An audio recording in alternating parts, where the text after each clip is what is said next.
Howdy, here we are again, Pop Shop.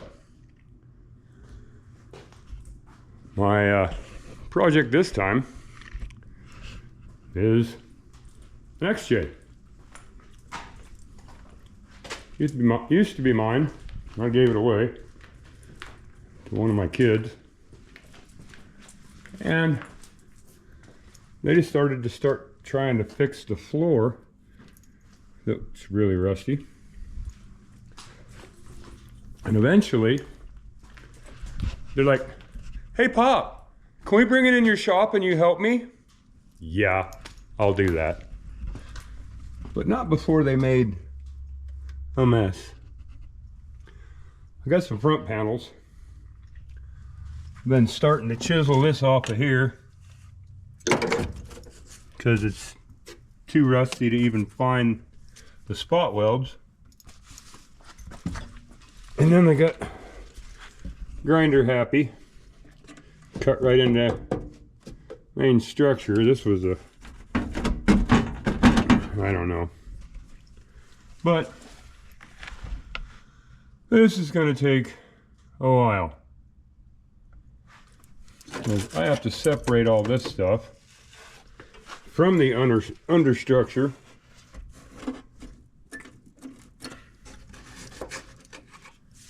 And then try and fit these in now that they've cut out so much of the floor that I don't have anything to measure against. And all of these, I'm just going to have to make them. So, that side, at least you have guide points, those seat bolt holes. And the other drain holes. That one actually seems to fit pretty good. It shouldn't be too much work, but this son of a is like not even close to being right. Oh, this is going to be a lot more fun than them Ramcharger quarter panels were. Oh man, it's kind of why I gave this Jeep away. I was hoping he would just crash it or something, but no. I mean, the rest of it, it's a pretty good Jeep, really.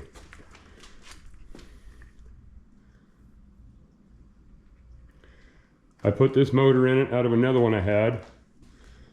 So this is a low mile motor. Well, for a Jeep, I think it only has 140 on it. And these things will run for 300 if you take care of it, but the other one wasn't taken care of. I mean, it's not too beat up or nothing. No big major dents. The hood is red. I took that off another Jeep and put it on this one. The back deck, I believe this was all smashed. Yeah, that came off a red one too. I built a nice bumper receiver for it, because this was my Jeep. And then I decided to not do all that work to that Jeep because it seemed like too much work, and just go out and buy this one, which most of the work had been done. But the motor came out of the gray one back there, and the red parts came off of that 89 Renix model. But no, he has visions of having a cool Jeep like Pop. So we got these tires. Came off of a Ramcharger. They're still pretty good. We'll put them on there.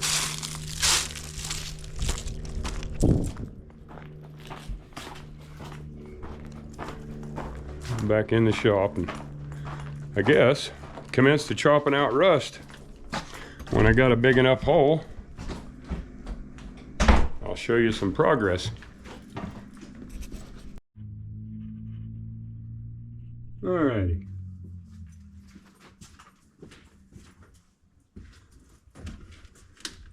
Get you in on some of this. Yeah, it looks like you can see. I cut a bunch of this out. And rather than scraping all this off and trying to find all them spot welds, you got a one-way, almost flat bore-out chisel.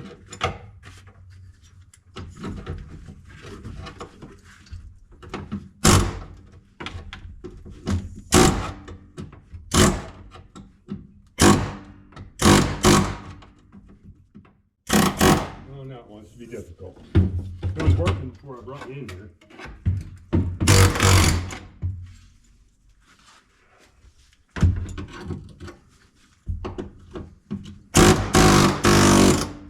There we go.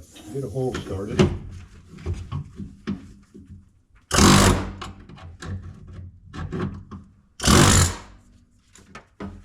This stuff is just so rusty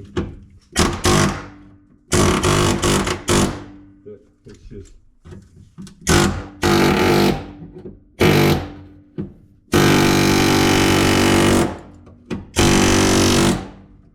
pushing it right off.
Now all we can hear is the compressor.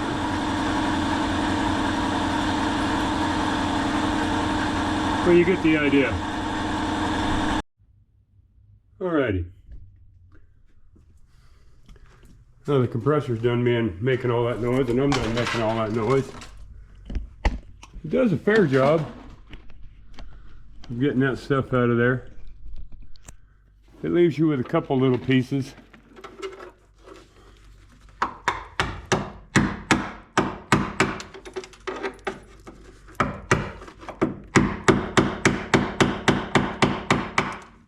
But they shave off pretty good. And it sure beats the hell out of drilling all these holes trying to find all them spot welds for a piece of metal you're just going to throw away anyway. It's the only part that really matters. Well, on this old Jeep that we're probably going to just beat the tar out of for the next couple of years and put the motor in another one. While we're at it, the boy showed up. We're going to let him do a little cut and fold. He cut along this line, cut between those ribs, fold it all up. Don't cut the spot welds. We can get some bigger tires put on here that I already showed you. And then I drew him a line over here. We'll cut right along this line. In it, right here. Leave that little lip so the fenders don't flap too bad. That'll help make them tires fit in there. I have got this cut where it actually just about fits. I'm gonna run a grinder and he's gonna run a grinder, and it's freaking loud, so I'll show you some more later. Well, there's one chopped off. That increases the opening quite nicely. And there we go. Keep going. Alrighty, back on this. I'm tired of working inside. So, after we get that all cut off, I already hammered some of these, but you just grab it, fold it,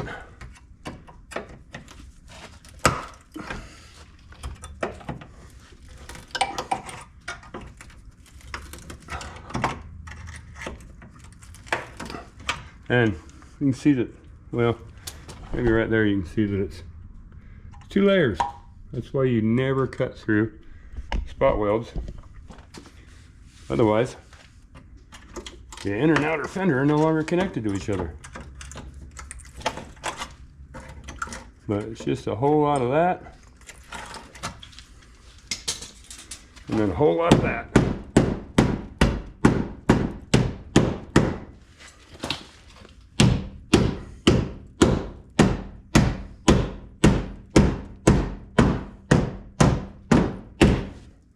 All the way around.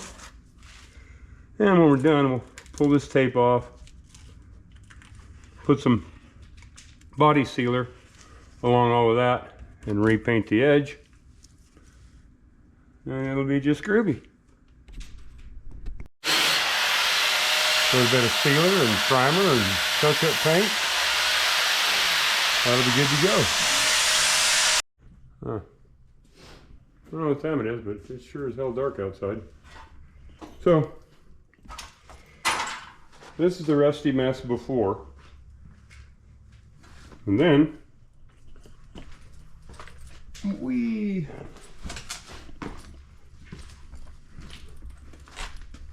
that is a lot bigger wheel opening. And looks better because the rust isn't hanging out anymore.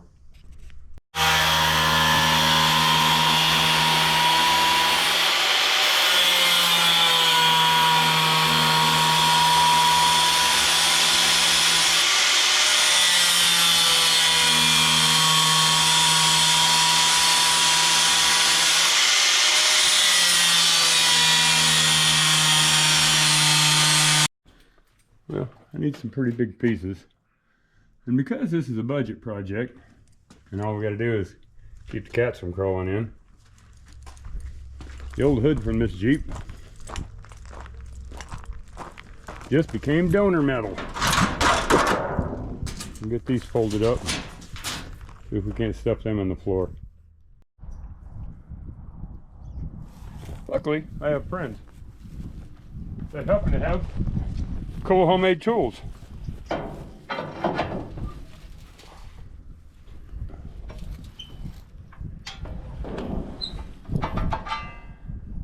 now we have a bend in the floor. Kind of got carried away and forgot to pick this thing up, but we got the front end there, 2 back patches in.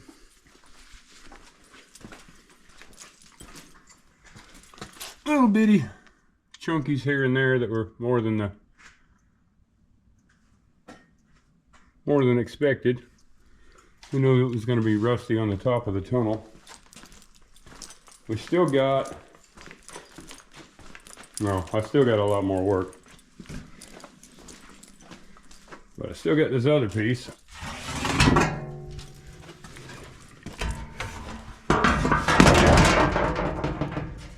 Oh, I bet that was loud. Sorry about that. It goes up there. See, that's why I don't pick the camera up very often. because it's kind of hard to do anything with it in my hand. But we're getting there. That ought to keep the soda pop and the tools from falling out on the ground. All right, we got that other piece in there. We got the caps for the holes. Made a couple little tiny ones. Get this all wire brushed out, vacuumed out, and then we're going to put Elastometric, whatever, Snow White roof coat on it to seal it up. Call me a hack job if you want to, but it's a $700 Jeep. We're just trying to keep the tools from falling off the floor. Well, I got it all cleaned up and prepped, vacuumed out, taped off the bolts, taped off the big holes where it's going to leak out. And I guess I got to wait till tomorrow to go get the white Elastometric roof sealer, because my bucket's no good anymore. So we'll get back at it tomorrow. All right, well, I decided not to wait till tomorrow. We're going to try this out. Dollar General brand Flex Seal, I guess. I've put a couple cans on there so far, and pretty much just like undercoating. It's a cheap budget Jeep thing anyway, so.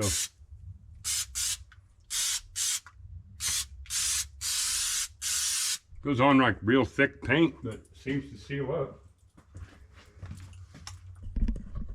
I guess we'll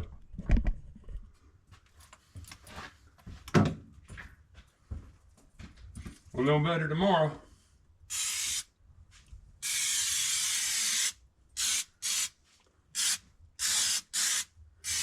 But it seems to fill in the cracks just like the old Flex Seal. Only 4 cans of this was only 28 bucks. Doesn't like the spray laying down though.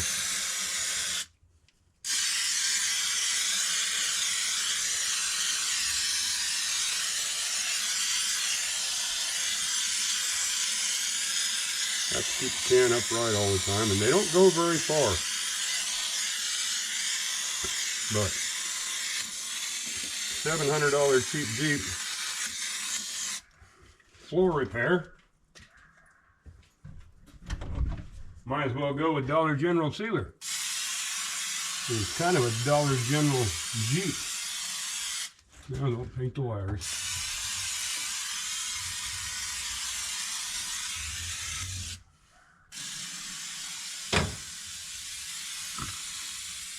And that's it. They don't go very far.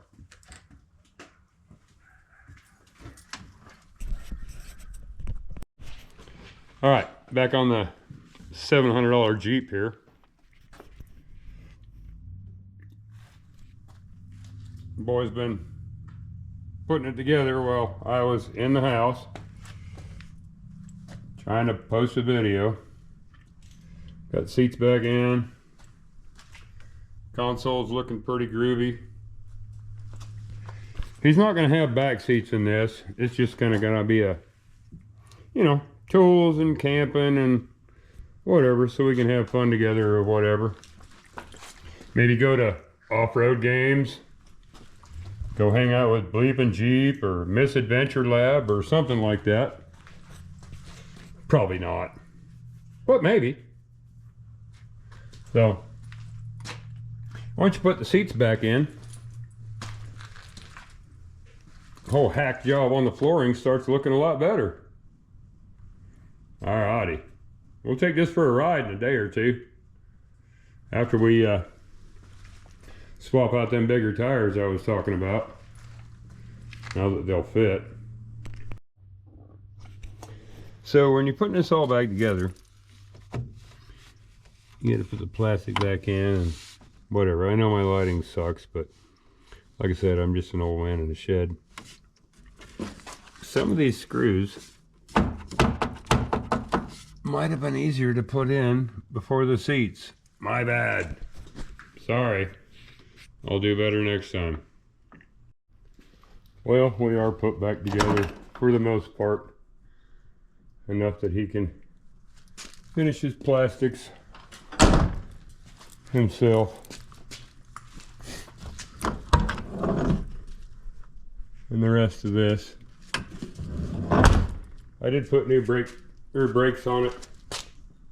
And a slave cylinder. I didn't record that because doing drum brakes makes me say bad words. Nobody likes drum brakes. So, hello. Let's see. Well, that was a spinneroonie, huh? See, this thing will start up and get out of here.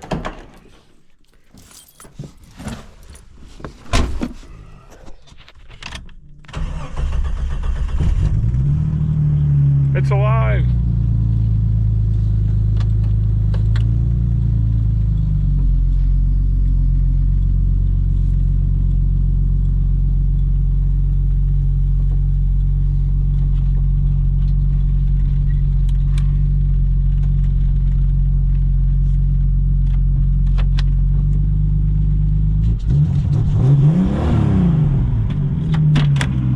Noisy bugger.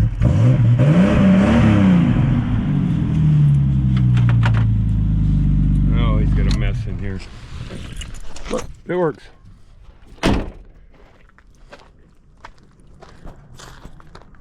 One more out of the shop.